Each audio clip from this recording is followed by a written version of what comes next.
Hello, Pakani and Sita, Kunsapatson, Sal, Gabi, everyone.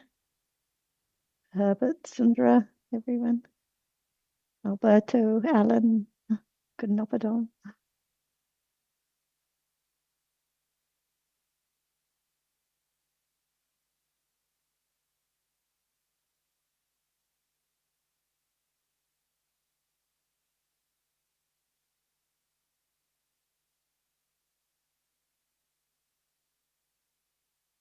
Let's see if Ajahn, are you here now? Yes, สวัสดีค่ะ everyone. Sawadika, สวัสดี Ajahn. ครับอาจารย์ So, I think we can start. Does anyone have any topic they would like to start with?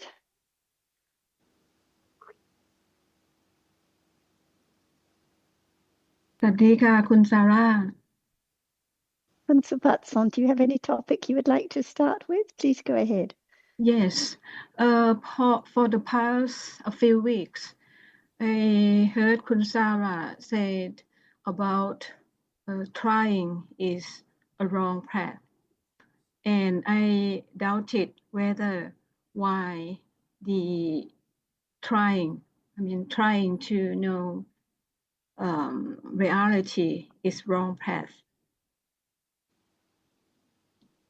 I thought it's, I thought it's kusala, I thought it's wholesome, cetasika, not unwholesome ones. So what about now? If there's trying now to understand, what tries? Who tries? Well, it's me who trying. And if it's me who is trying, can it be right? Can it be right effort at the moment of I trying? Making an effort? Yeah, it's wrong. I know that it's wrong, but I just I'm thinking in terms of the mental factor which is called viriya. Yes, that's a good point to raise. Why would trying to have understanding be kusala? Because you said you thought it would be kusala. Why would trying to have understand? I appreciate understanding is kusala. Generosity is kusala. Calmness is kusala. But when we say trying to have some of those things, it means it's not yet kusala. No. Otherwise, there wouldn't be any need to try. It means that it's I who's trying, right? That's why it's wrong path. Well, even if it's whether it's there's also the idea that it can be made to happen, right? I can create the right conditions for understanding or for generosity or for calm. But that's not the case because these kusala mental factors arise by conditions. Correct. Not because someone wants them to happen. Therefore, trying to know is wrong. Well, trying to know is not the same as knowing, is it? So what kind of kusala would it be? I don't know. The easiest I can understand at the moment is trying is I who's trying. This is an understanding according to me, right? But I just cannot figure out why trying is akusala or unwholesome. Because trying to know is good, isn't it? That's what trying is what? Good. Yeah. What kind of good is it? No, I use wrong word. Trying is like in convention, in convention study, usually I try very hard to Right. understand something in order Right. to say something, right? Yes. That I know that is unwholesome. Making However, effort. in terms of wholesome, I mean, Panya so far doesn't know yet. What do you mean by that? You get Now, what about if there's trying to have kindness, trying to be good? It's wishing, it's loba, trying, wishing, and it's the idea of I that is trying, wanting to have metta. It's different from being friendly, naturally, helping those one can help when there are opportunities, naturally, not trying to be kind, but just being kind. The same with understanding at moments of wise reflection, moments of hearing the truth, reflecting on what is true is wholesome, it's understanding. But when it's trying to understand, at that moment of trying, it's loba and it's I that wants it so much and is disappointed if it doesn't work out the way we would like it. So the development of understanding, the development of the path is not about trying.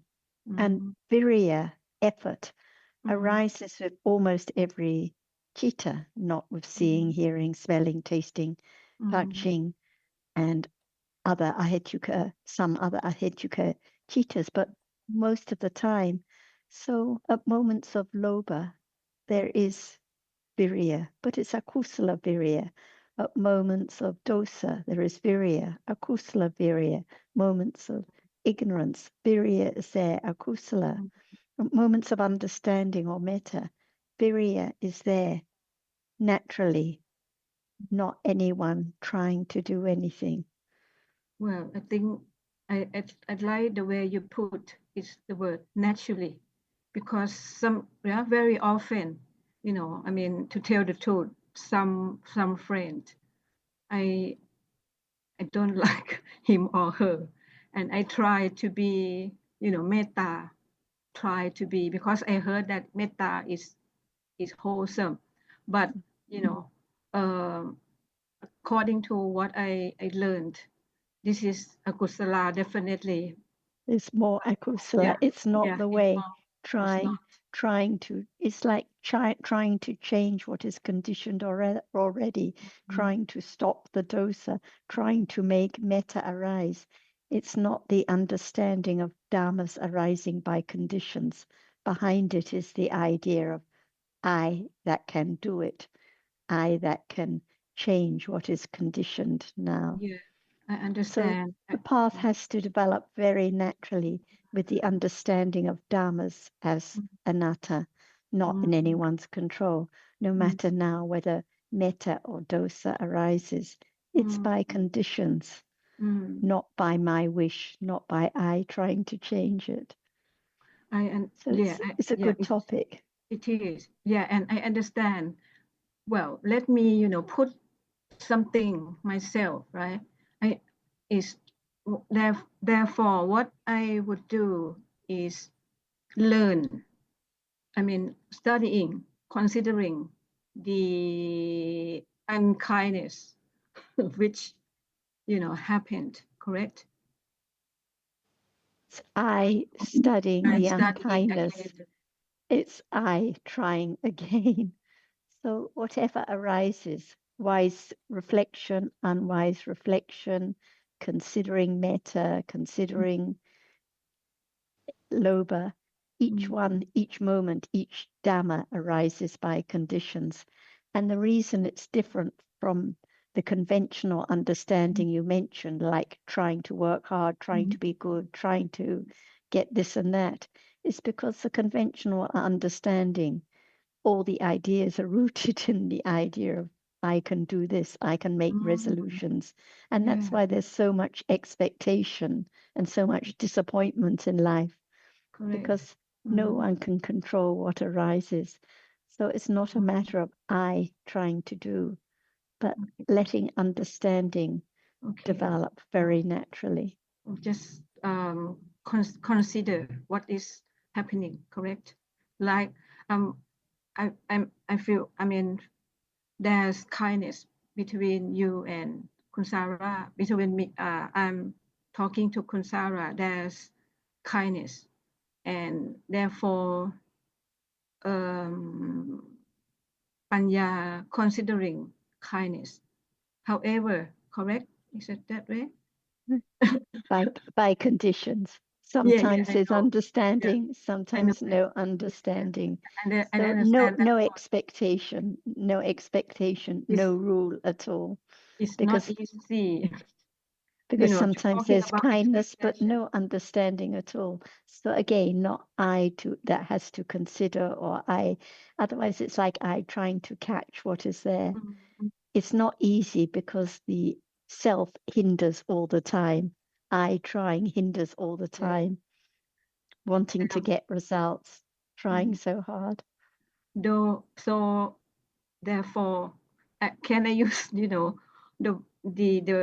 the sentence or the phrase I heard from English? Let it be. Can I use that word? Let it be.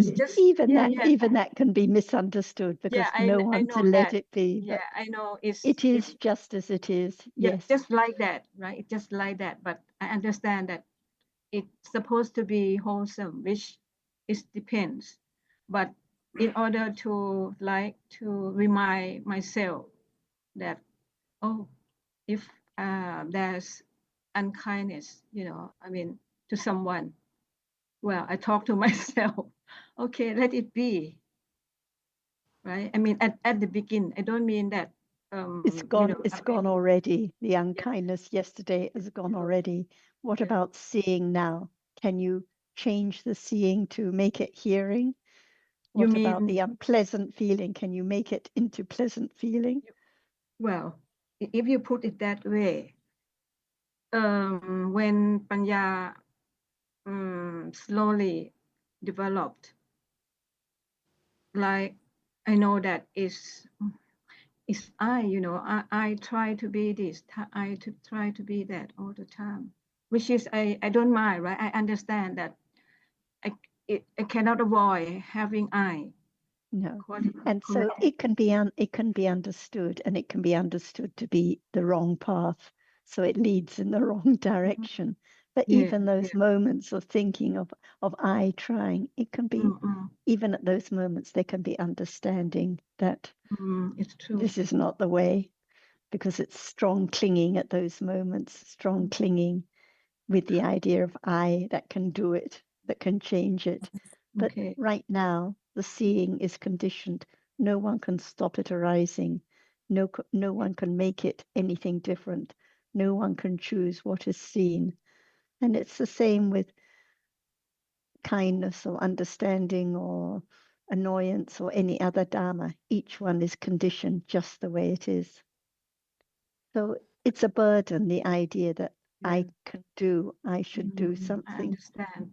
Well, let me make conclusion to myself that I cannot avoid using the word try, right? But anyway, and like for example, right now, my curiosity again, instead of having mind who is being curiosity, I switch to hearing. Is it right? According to what you suggested me, it's myself who switch, nah? It's still I trying, still I stopping the curiosity and trying to fix. Yeah, it's not the understanding of Dhamma at this moment. Therefore, switching is wrong path again. Yeah, switching is the idea of I doing something. It's not the understanding of Dhammas as anatta. Or it's selecting a something to be the object of one's focus or understanding. Correct. So, now let me ask a question. Can there be moments of kusala arising naturally, spontaneously in daily life? Yeah, definitely. Yeah, right. Yeah, a few times. A few times, right. And it happens unexpectedly, right? There's no It is. knowing So, when it's going yeah, to arise. yeah, when it have like, Dana, Dana, according. And so it's got to be the same with understanding. It arises naturally by conditions, not because we are intending to bring it into our mental state. And so if one has an interest in the Dhamma and one has the good fortune to have the Dhamma properly explained, then there are going to be conditions for thinking about, what has been heard and what it means. And this can be a condition for some moments of awareness and understanding in the future. Who knows what will be the object? No way of knowing, but according to the Buddha's teaching, that is how it happens. It happens from hearing and considering his explanation of the way things are in reality, not by trying to analyze what is happening at the present moment. Okay, thank you very much. ขอบคุณมากค่ะ Thank you very much. So now there's some wise considering, but not by trying to consider wisely, just naturally. Wise considering. Naturally, not Naturally. trying to. And Liang has her hand up. Liang, go ahead. Yeah, thank you. Hello, Sarah. Hello, John. Hello, everyone. สวัสดีค่ะ อาจารย์ Yeah, thank you. Listen, because maybe I came late. Sorry for that. And that's why I don't know what your question. Yeah, but from your discussion, I realized that sometimes we don't need to worry too much. That we always I. Yeah. But the problem is when is I happen, whether we know or not. Yeah, that the problem. Yeah, we know that what is it, kosala or akosala. Yeah, because not us that can eradicate it. Only when panyas happen, it gradually reduce the level of I. Yeah. Even before Sotapanna happen, I with it cannot eradicate completely. That's why if we worry again and again, what can we do? Sometimes just make dosa, aversion happen because we worry. It lead to aversion. But we try, like only trying to understand what is that moment. That's it. And try to understand what the Buddha had been taught. Once we understand the Buddha's word, it will reduce by itself. Thanks, It's Leanne. can reduce it. I'd just like to add that the development of the path does not mean that the use of labels for people and things reduces. What it means is the understanding of the true nature of things improves. But labels have to be used for speech and thinking. And that is the habit that's been developed, and there's no reason why that should suddenly stop, and nor can it stop. So we don't have to be afraid of using labels to designate people and things, but just to appreciate that the path is about developing more understanding of what is appearing at the present moment. Yeah, thank you. Thank you. And one more thing. And just one point. So the point you. we were discussing together with Kunsupatson was that trying to understand is not the right way. So the trying to understand is the accumulation of more attachment, more wrong understanding. So the development of understanding is letting go of the idea of I trying or doing anything. Yeah, You said your comment, and then I think we should ask Jan to add her comments too. Yeah. Sorry, Sarah. Can I ask you, because soon before, sorry, I couldn't remember your name. See you the word dana, and I heard it a few times. Can you explain me a bit the word dana? Dana, generosity. Yes. So Oh, actually, okay. Thank you. generosity. And Yeah. we think about conventional ideas of generosity, like as Kunsupatson, naturally, there are many moments of giving in the day, giving to those who need help, giving to those who we can help at any time. But we have to remember it's a Dhamma, aloba, cetasika, non-attachment, and it just arises for a moment. So it's not a whole situation like going to the temple and presenting the offerings to monks for 1 hour.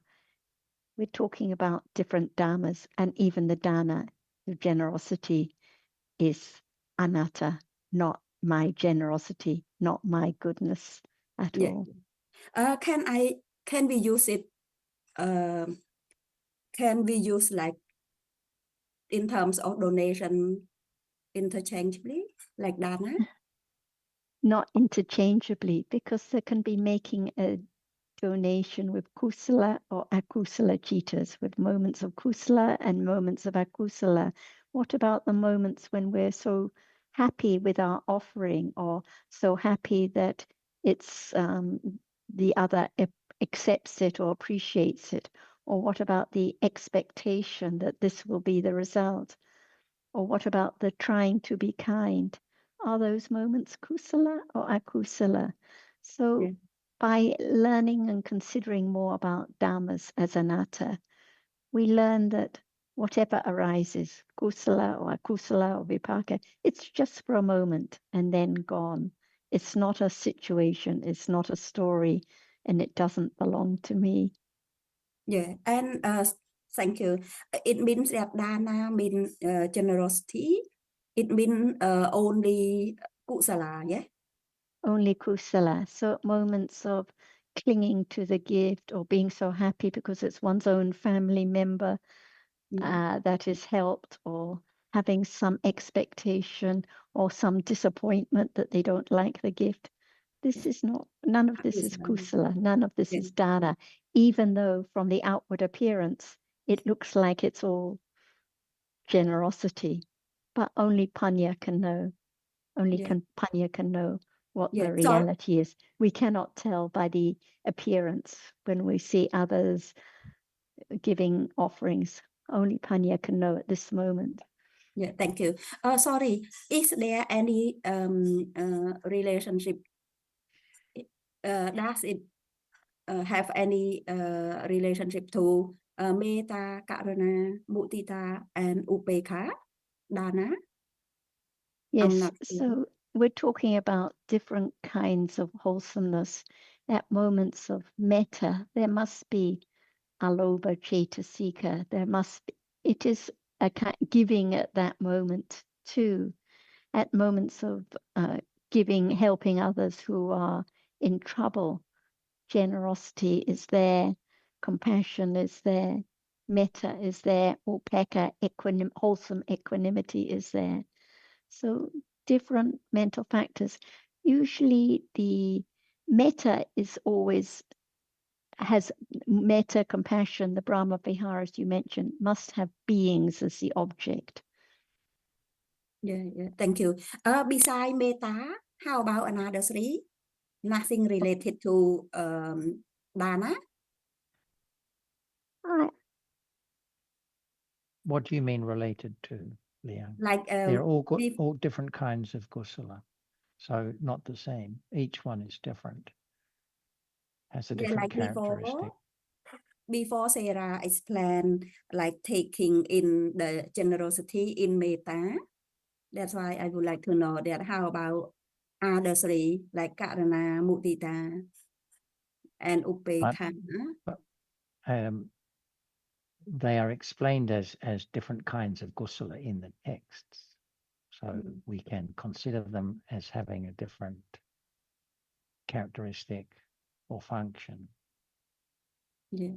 So metta is wishing for the well-being of another. Dana, generosity, is the giving of something useful to another person.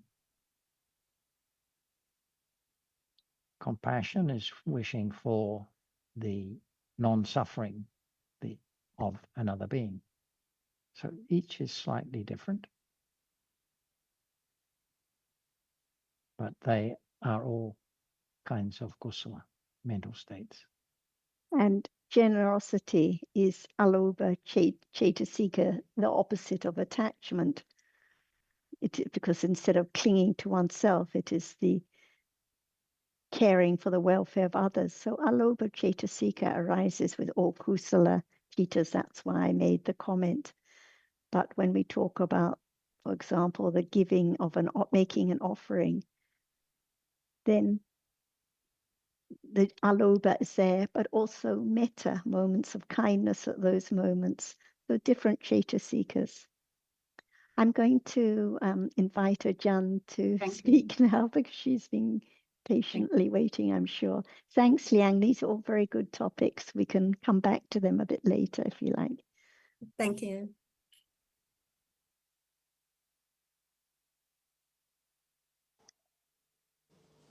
Ajahn, would you like to add any comments to any of the topics Kun Supatson or Liang brought up or anything else? Sure, we talk about any kind of reality, one by one. So there can be a little more understanding of the truth. It cannot be anything else. It cannot be anyone, but it's real as it is, and then just arise to appear and then gone, never to rise again. How many different realities now, unknown, arising and falling away, but there's no attention about anyone at all, even it's there. It seems like it is always there, but in truth it's not as it seems to be there, because just very short moment of whatever is now appearing and gone. To have more confidence of the truth in order to let go of the idea of self. It cannot be anything at all. Just one moment, only one moment of experiencing an object. And what is the truth of the reality which experiences and the truth of that which is experienced? If they are not known, when will one reality be known as it is? As each one is different, and each moment is there to be known, but no conditions for it to be known, because no attention, no thought about it at all. For example, now, what is the reality which is thought about right now? Is there anything thought about or forgotten? Never thought about it. It's gone, each moment. And we think about something else, like metta. Is there metta right now? We talk about it, but when it's there, is there any understanding of the characteristic of metta? That it is just real, it's a reality. It's there already by conditions, and it's gone instantly. Learn to understand life as it is. Nothing can be with expectation, because it's all there already, beyond expectation. Right now, what is there is beyond expectation. It's there already, and gone already, and talked about already. But how to be sure or confident of the truth that it is there just very shortly and then gone? Everything now very quickly unknown. That's why I learn to understand that whatever is there is not permanent at all. But it's not known as it's not permanent. But the truth is that it's conditioned to be there and then gone. Nothing, and then something, and then nothing again. Is that right? And can there be a little more understanding of the truth of life? No one there at all. Only conditioned reality each moment that can be learned to understand the truth that it is as it is, no one at all. For example, there is seeing right now. Is there any interest to understand the seeing right now? Because it's there. Is there any interest to understand seeing? Seeing is right there now, or right here. Each moment is there. But what is the nature of seeing? Is seeing now the same as seeing just a moment ago?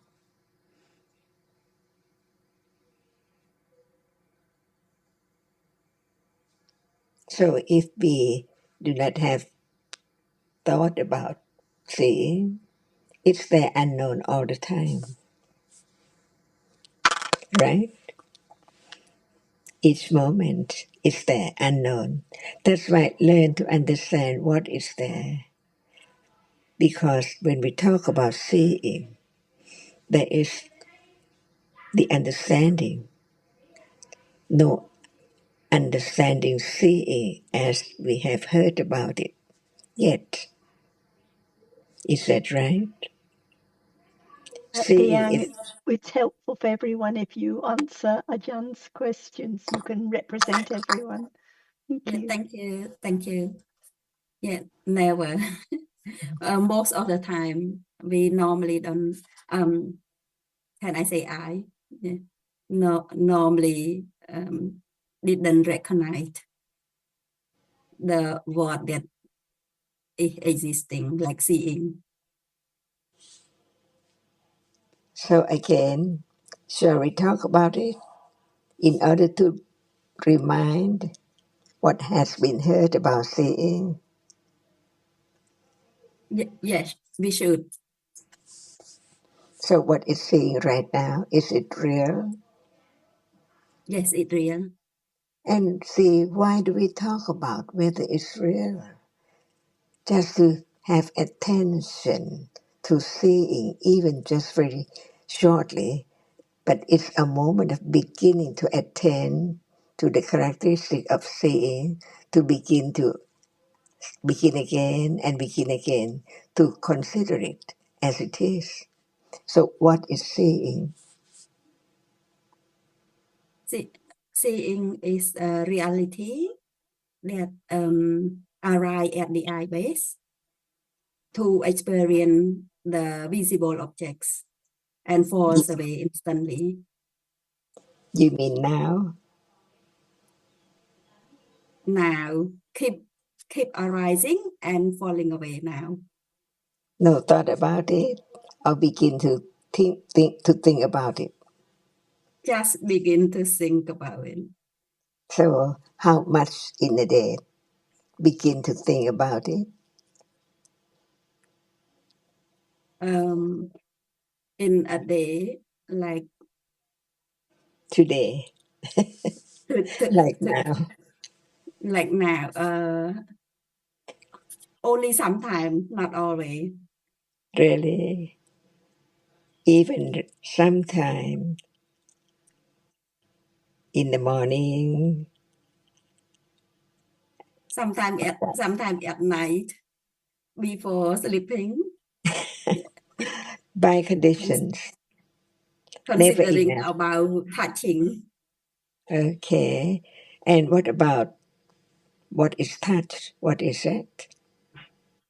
Softness, because at the moment of lying, Beginning to understand that in truth, there's no pillow, there's no chair, no matter what is touched, it's only that which is soft or softness. hot.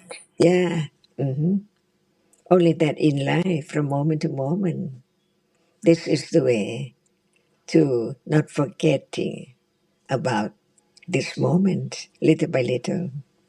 So we can talk about anything happen in life for everyone, different situation, different happenings, but all are dhammas, right? Yes, all are dhammas. Okay, it's the moment of getting hungry. Getting hungry. It's the Uh, hungry moment of hungry. yeah, there was What is it? hungry. Yeah, hungry from what I learned is the moment of uh, the element of fire appear clearly at the bottom of stomach that made um, uh, came from karma. So It's what is vipaka or karma. so? Is it citta? It's hungry. Yeah, it's a nama. Sorry, because I haven't been asked before. I think this one, even what happened in the stomach is rupa, like element of fire. Yeah, but when thinking about rupa doesn't feel anything, only nama. That's why I think it's a type of nama. Because there have to be confidence of the truth. Otherwise, they are mixed. But when there is the understanding of the truth, there can be moment of being aware of that characteristic as it is as not stomach, right? No, So Dhamma is Dhamma, Rupa is Rupa, Nama is Nama, no stomach, no stomach, no face. no face. See, before there can be such understanding, it takes quite a long time beyond expectation because it has to develop from moment to moment, just right now. A moment of thinking about it, condition the other moment in the future to think about it with a little more understanding in order to. I think Yes. I think that moment is citasika, vedana citasika. Is it because that you are thinking, so it is Jessica? Is it because you think, so it is Jessica? Or it is Jessica, no matter you think, or no one thing at all. Understand the nature of Jessica, not just I think. No, you need not think about it. It's Jessica when there is firm confidence of the truth of each Cetasika as is not Chitta or other Cetasikas. So no more I think, right? Yeah. I understand and understand it's not me or I at all. It's moment of just understanding the truth of what is there as it is. Yeah, I Because think that the moment that vedana citasika that arise with in terms of bad feeling. so what kind of Vedana is there? What kind what they call unpleasant vedana. Yes, unpleasant bodily Thank hunger. you. Yeah, right? yeah. Thank you. Bodily So, unpleasant Vedana. so A it's moment not of you who bodily are experience, it is unpleasant feeling or painful feeling with it that experiences the hardness or whatever rupa appears. Yes. Yeah, thank you. Now I understand. Yeah. So it's not you anymore at moment of feeling hungry. No, not me. So now it's not you who sees, right? No, only a moment of understanding. It's not you who think.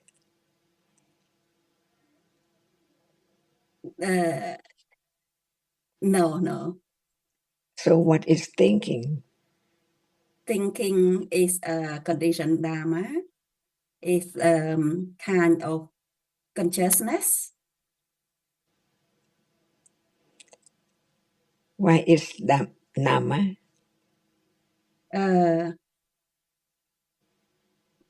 Why is Nama?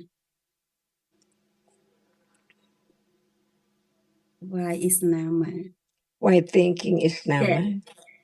I think it's a reality that we cannot change. Yeah, because Nama is different from Rupa. Nama, it can experience thing, but thinking experience something that sometimes not really a reality, only a concept. So what kind of reality is thinking? Thinking is a citta. Yes, but now is thinking Chitta? Yeah, thinking always citta. But now is it Chitta? Yeah, there is. Is it not you? No. Really? Even sometimes Panya doesn't happen, that did not arise, but I try try again, like have to remind again and again. So what are they together with thinking? With thinking, only Chitasika. Very good. Thank you, Ajahn. Thank you. I never been there. That's why at the first time I couldn't think of how can sati come. Thank you. So what is sati? Just a little more. Sati is a type of Chitasika that come with a chitta, a consciousness. Is a kind that consciousness must be kusala consciousness, but sometimes with panya, sometimes haven't no panya arising with. So when the answer is right, is it sati there too?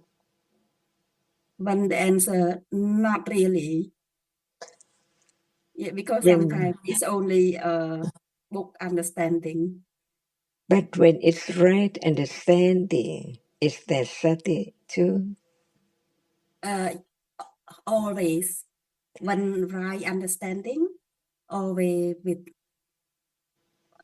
right understanding, always with sati, but sati sometimes no right understanding. This is book knowledge or remembrance or understanding the It truth. start from book knowledge, and it a combination with listening. So when will there be the direct understanding of a reality that you just said? Direct understanding we don't know when it happened. Yeah, but when it end of condition, it will happen by itself. So is that level of understanding, directly understand the truth of what is there right now, one at a time. Otherwise, it cannot be direct understanding of anything at all. If it's not just understanding directly of one object at a time. Yes. Thank you.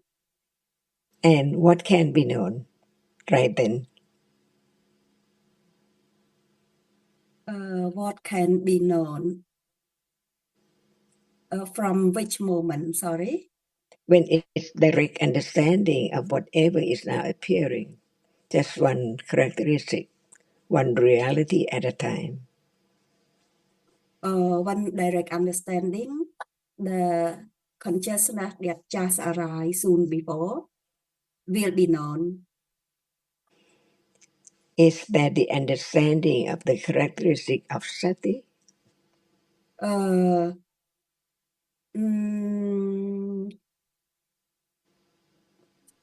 I believe that if after the moment of sati happen and sati again takes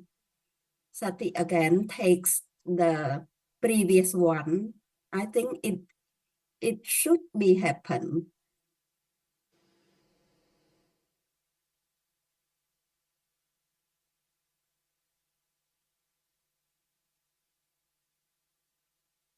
But it rarely, because state normally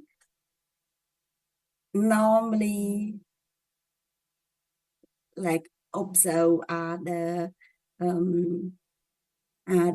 kosala or akosala, and sometimes know sometimes it also can take root as it's alampana. Can the characteristic of sati be known? Yeah, can be known. At what moment? At the moment that a new sati happen, sati and the next sati and vipassana happen. What level of The understanding? direct understanding only. Okay, now only that sati can be known, right? That sati is that directly on that particular object. Otherwise, that object cannot appear as when it is not is without sati. Experience it. Yeah. I think so. Thank you, Ajahn.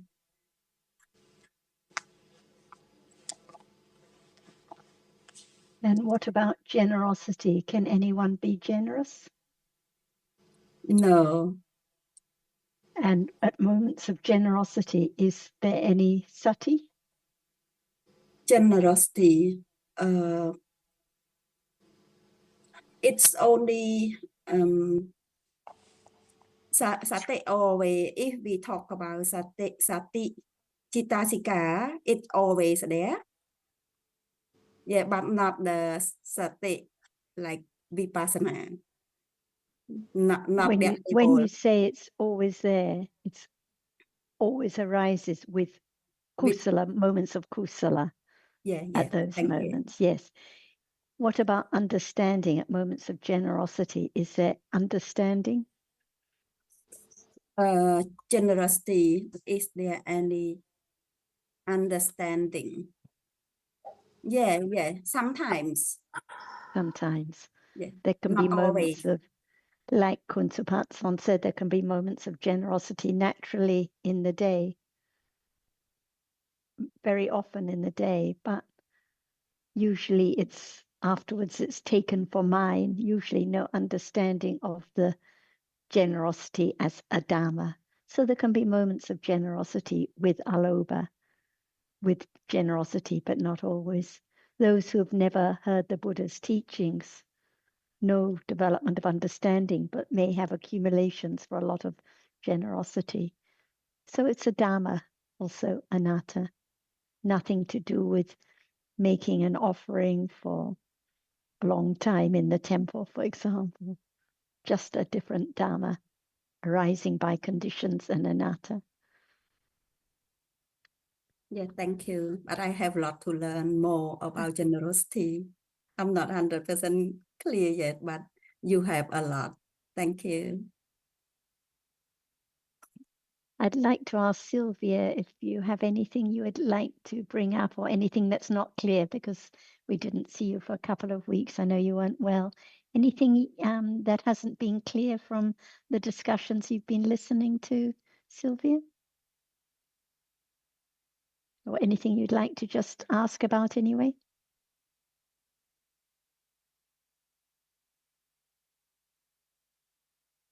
We're not hearing you, Sylvia. Could you turn your microphone on, please?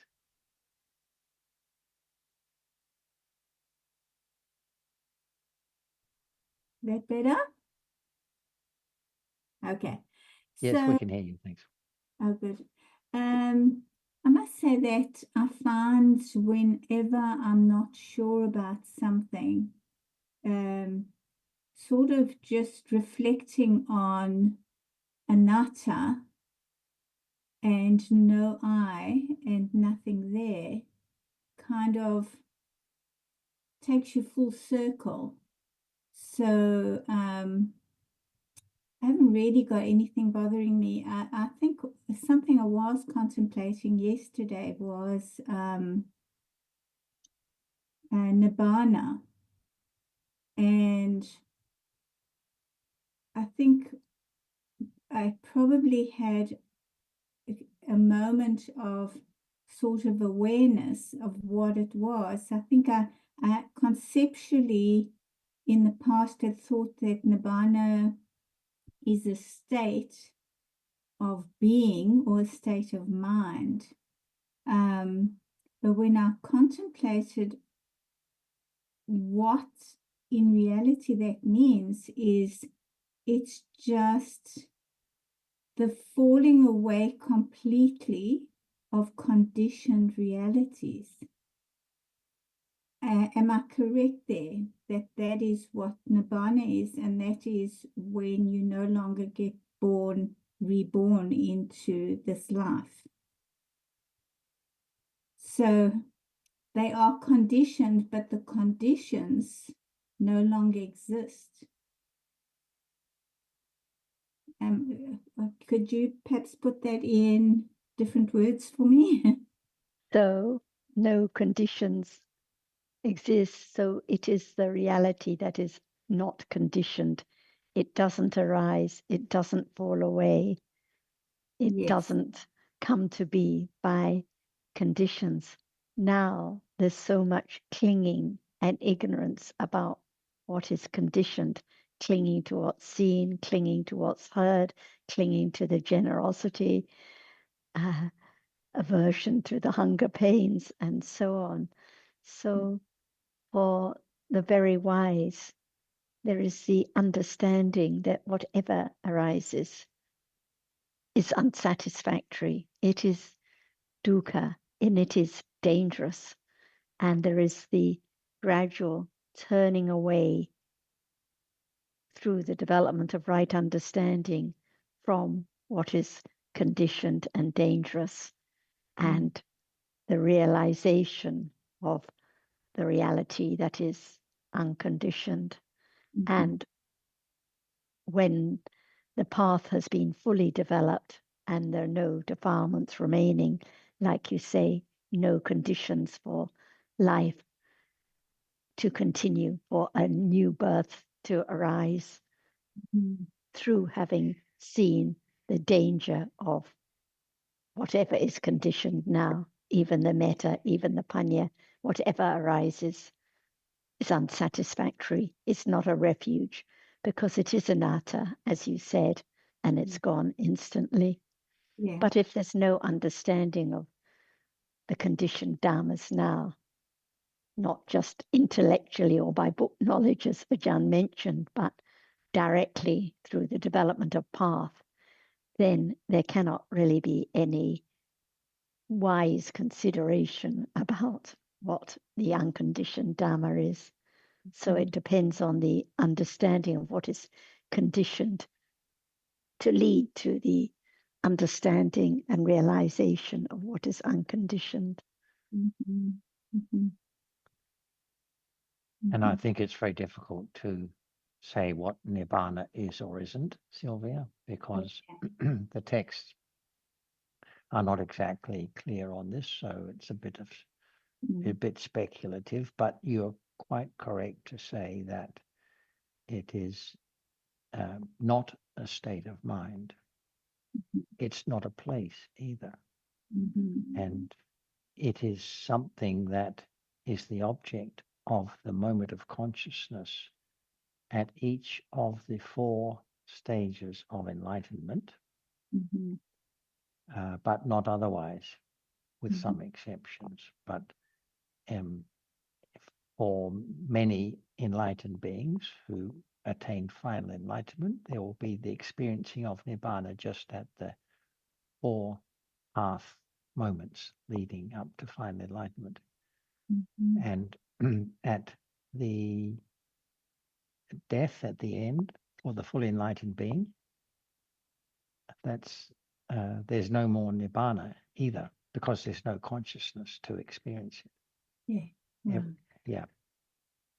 So that's as far as, and the rest, I agree with what Sarah said. It is the unconditioned, whereas everything about this life is conditioned and has nimitta, that is to say, is known by its image, but not so Nibbana, no nimitta. Thank you, John. Thank you, Sarah. But the one final comment, more important than trying to understand more about Nibbana is an appreciation of what is appearing at the present moment and can be directly known, because it's that understanding that leads the way towards Nibbana, rather than trying to figure out what Nibbana might or might not be. Thanks. Thank you. And Liang mentioned that she would like to discuss more about generosity. So I would like to invite Ajahn to follow the discussion with Liang about generosity or about anything that Sylvia mentioned. Thank you. Shall we talk a little more about Nibbana? Because it's a term everyone just ways to attain. But what about very daily life? Just simple question whether it's the understanding of Nibbana or not. For example, is there so many moments of akusala from moment to moment? Yes. Should it be ended or added? It's never ending. Akusala, attachment to everything, seen, heard, and so on in life, almost each moment. Should it be more or should it be less? And should it be eradicated, never to arise again?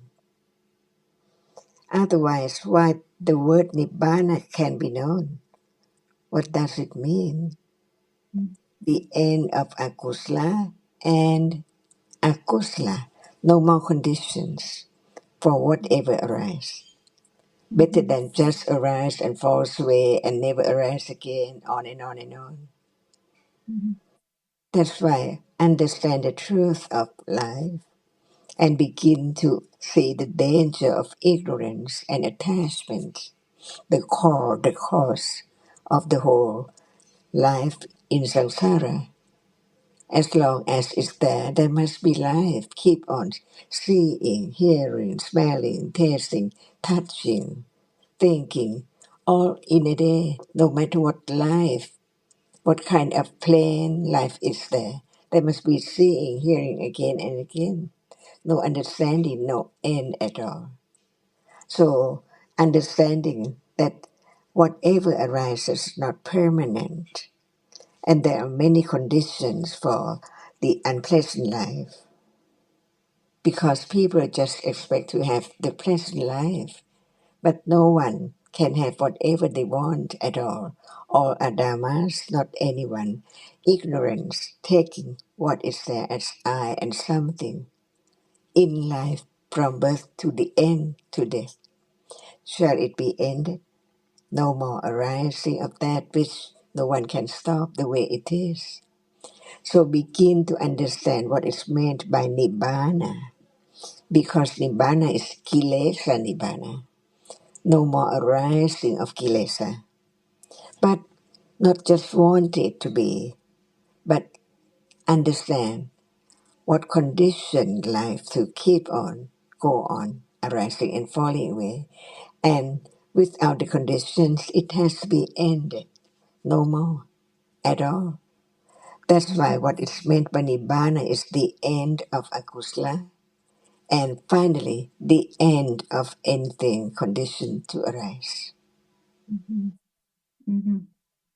So instead of trying to have Nibbana, to experience it by sitting and concentrating, but it's the end of ignorance and attachment to what is there in life.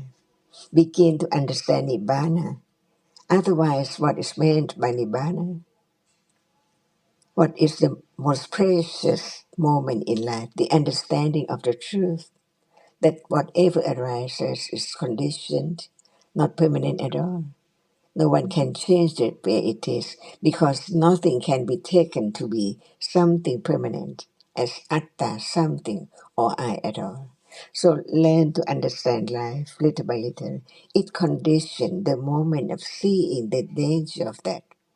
Each moment condition arising and falling away, never to return at all.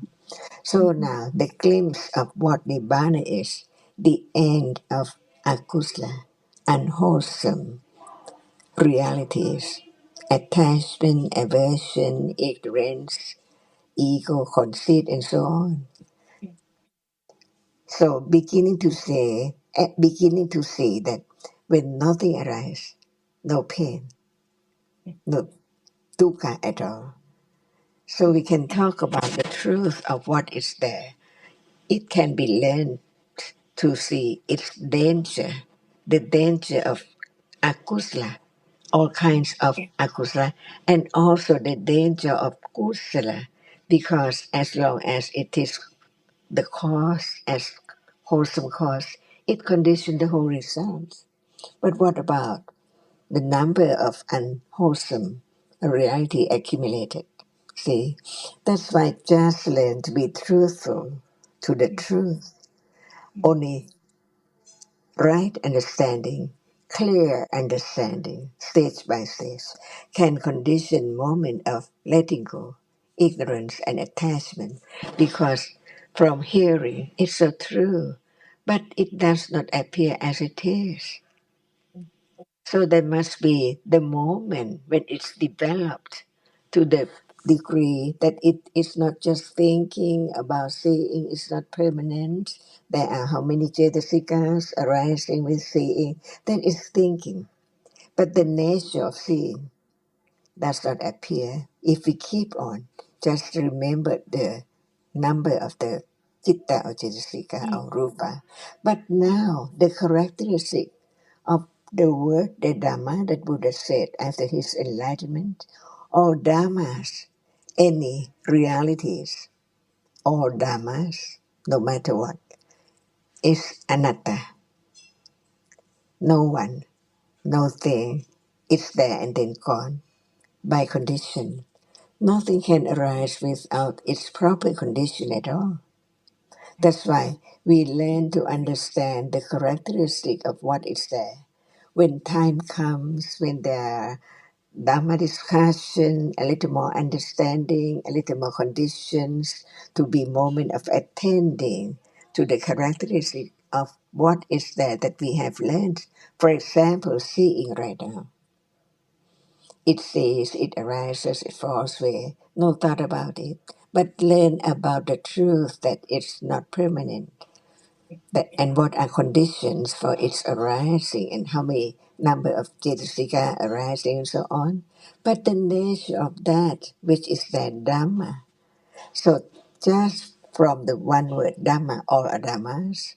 But there are so many different kinds of Dhamma.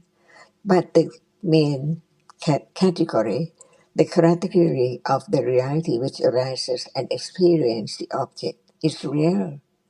It's there, seeing sees. A reality which experiences what is that which now appears. It experiences, it sees, it knows the object. And the other kind of the reality which arises and experiences is not just seeing. Attachment is there. Attachment experiences the same object as seeing because the attachment is a reality which experiences the object just like any kind of the reality which experiences the object in its own way, its own characteristic, its own function, its own manner. So even they arise together, they perform different functions. Citta is the chief of experiencing.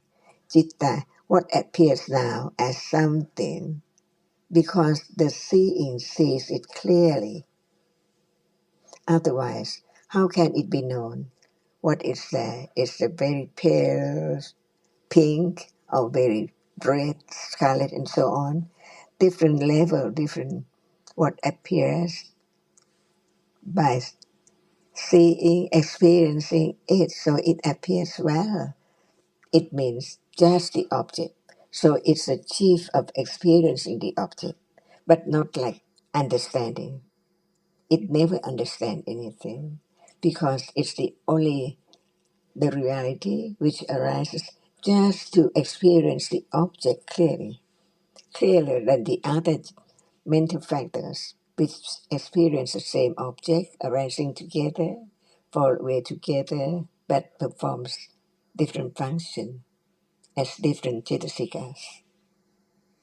See, before there can be seeing the dance of the moment of non-stop arising and falling away from eons and eons and eons and go on non-stop to understand what's the use of just arise and fall away and never return, never to arise again.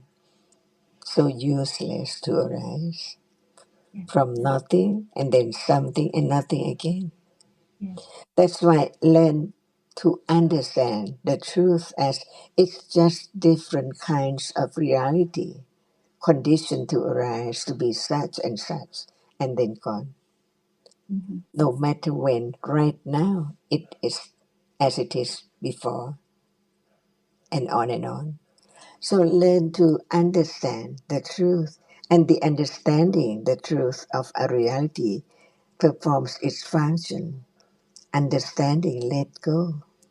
Ignorance and attachment, when it is developed to the degree that it can directly understanding the truth of this moment, what is there has arisen and gone. So what can be learned, what can be known, what can be directly understood is that which has arisen just right now. But no thought about it at all.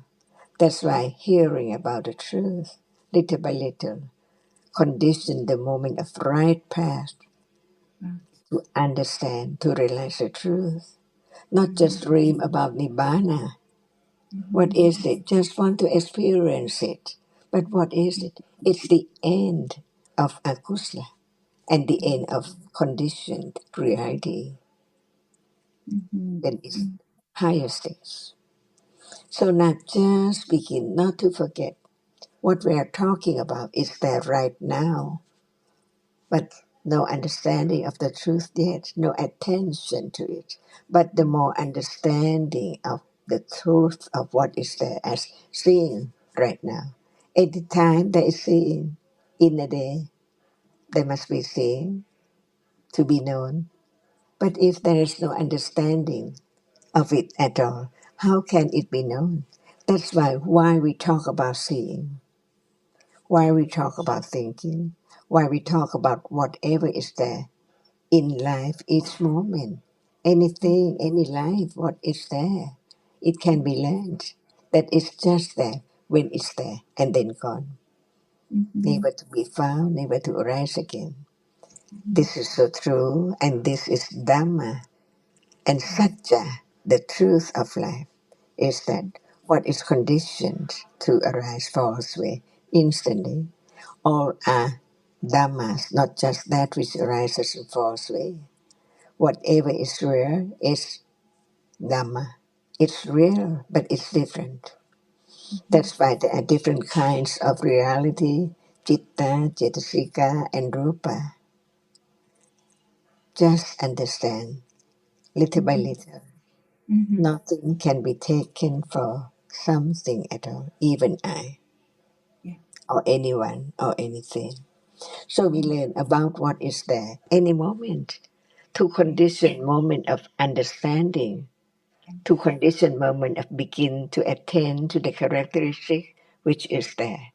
Otherwise, no condition to attend to the nature of what is there at all, when there's no right understanding of the truth of it. And this is the anatta. So we can talk about anything because it's there.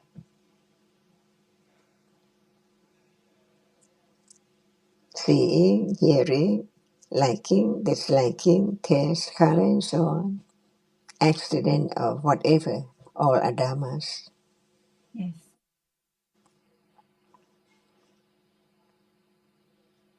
Is there dhamma now? Yes. What There's are seeing, they? Okay, what else? there's hearing, there's touching, hardness,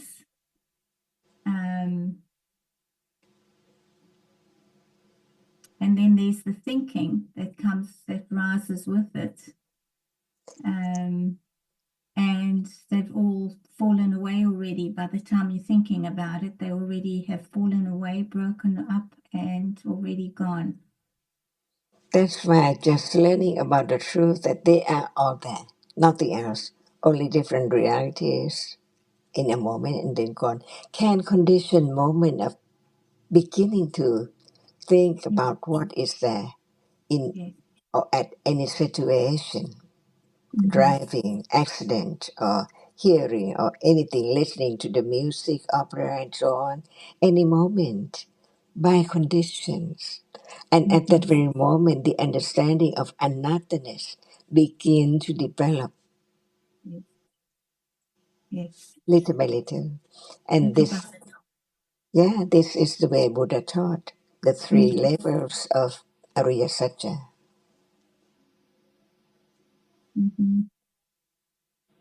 Thank you, Ajahn.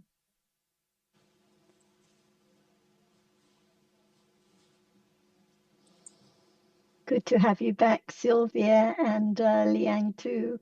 It's wonderful to have newcomers joining who have such good interest and questions. So thank you, everyone appreciates it.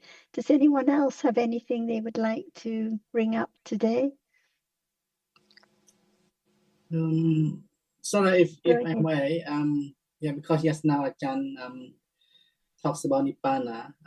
The previous session I also heard the word Nibbana Kilesa being mentioned. So I want to understand whether when there is a desire, craving for Nibbana, the attainment of Nibbana attainment is referred to Nibbana Kilesa.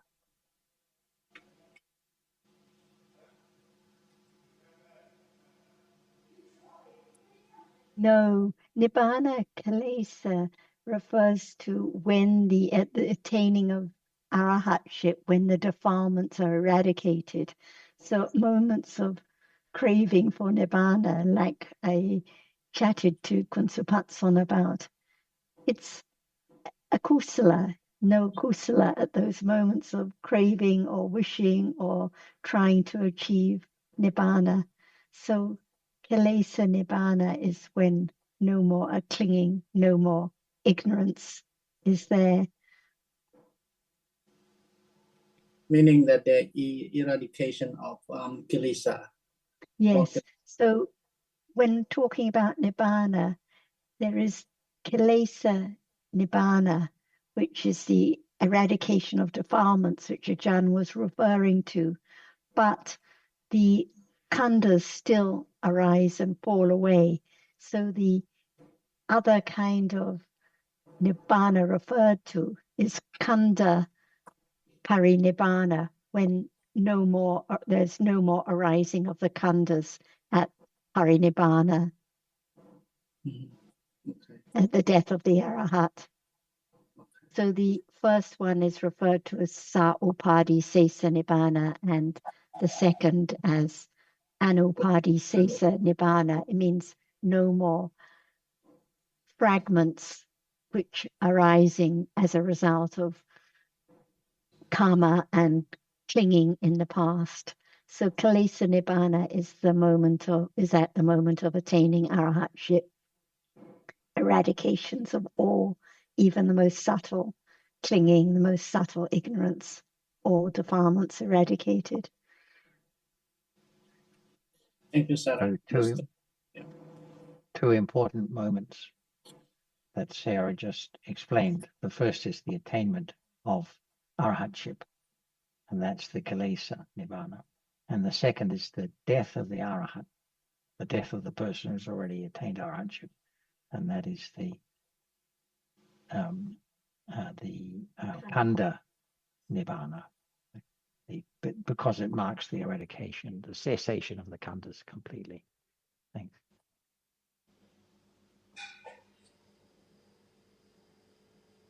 Sorry, John. Can I just because the question is related. Yeah. As long as I understand, there are 4 levels of kilesa nibbana. Yes, like sauta pang, sakati. Well, there are 4 stages of attainment of enlightenment. We Yes, cannot 4 say that 4 stages. We cannot say that 4 stages of kilesa nibbana. I haven't come across that reference, so I only know of kilesa nibbana as applying to the attainment of enlightenment of the arahat. But it is the gradual eradication of kilesa stage by stage, as you mentioned, which leads to the complete eradication of defilements, kilesa nibbana, at the moment of arahatship. I understand that at the arahatship, no more kilesa. But I think maybe there are 4 stages of kilesa nibbana. Well, I'm not sure. I'm not 100% sure. I can only say I haven't come across that particular usage of the term kilesa nibbana. Yeah, and for the one that haven't become Sautapana, one they say something about Nibbana, except that they considering or studying about Nibbana. Yeah, for normal people, when they talk about Nibbana, most of the time sounds like with akusala, because before Sautapana happened, no Nibbana that normal people can experience. Only normal people that can experience the reality of Nibbana is the one citta before Sautapana happen. That's why Yes, right. when talking about that, like most of the time, for the group of study or considering in studying term, it's okay. Yeah, but for normal people without studying about Dhamma, without considering about Dhamma, most of the time, what happened with the Nibbana is akusala citta. Just clinging Yeah, to a that's fantasy. Yes.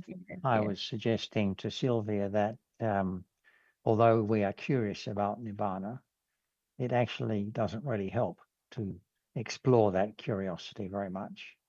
It's not going to get us closer to Nibbana. The only thing that gets along the path to Nibbana is the understanding of what is appearing at the present moments.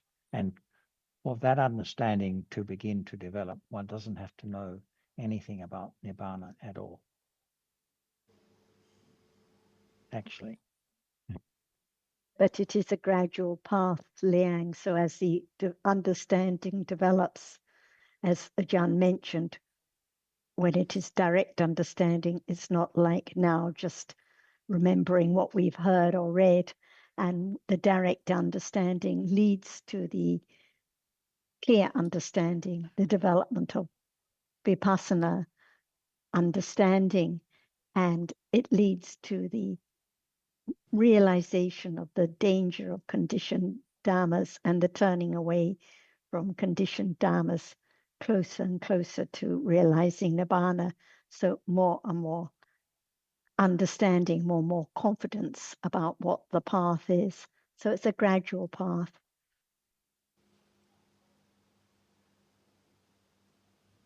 Yeah, thank you, Okay. Sarah. Yeah, thanks, Liang and Sylvia. We only have a little bit of time left, so let's see if Ajahn has any more to add before we finish today. So we learn a little more about Nibbana, the unconditioned reality, and whatever is there different from Nibbana. But Kilesa is Kilesa, Kusala is Kusala. So without understanding the very precious reality which is wholesome, there can never be the understanding of what is there as it is, even how much we talk about it. But the truth is that what about the understanding of the truth begin to be firmer and firmer little by little. What we are talking about is always there in life, any moment. Is it begun to be moment? Even just think about what is there. It's just a reality. It's gone and so on. Little by little, it's there by conditions. But the understanding of the truth at that very moment, it's joy, it's precious, it's the truth. Nobody can change it at all.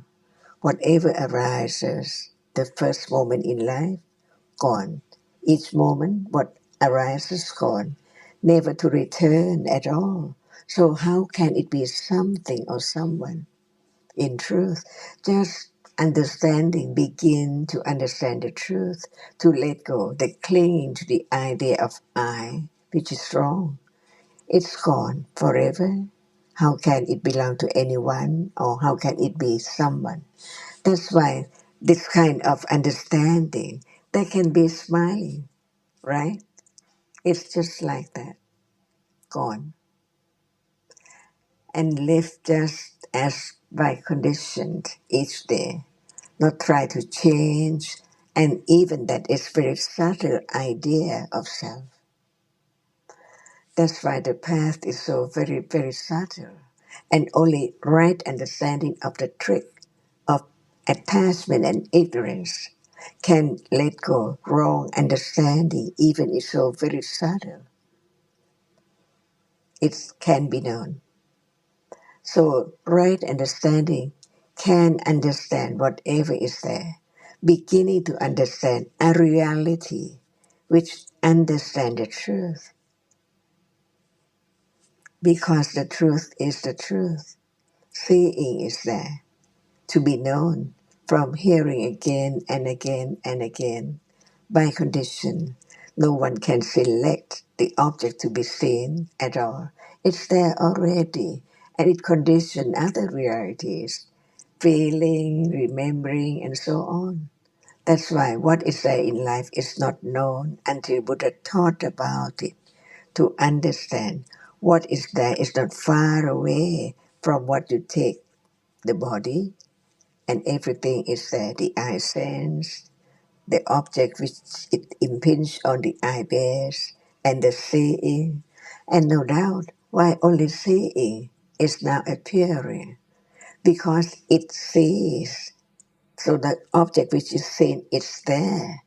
So even there are other reality, but what appears is only the nimitta of seeing, not just only one single moment of seeing, because only one moment of seeing cannot be something, or what is seen as different thing, or even what is taken as a tiny dust, something that as a dust.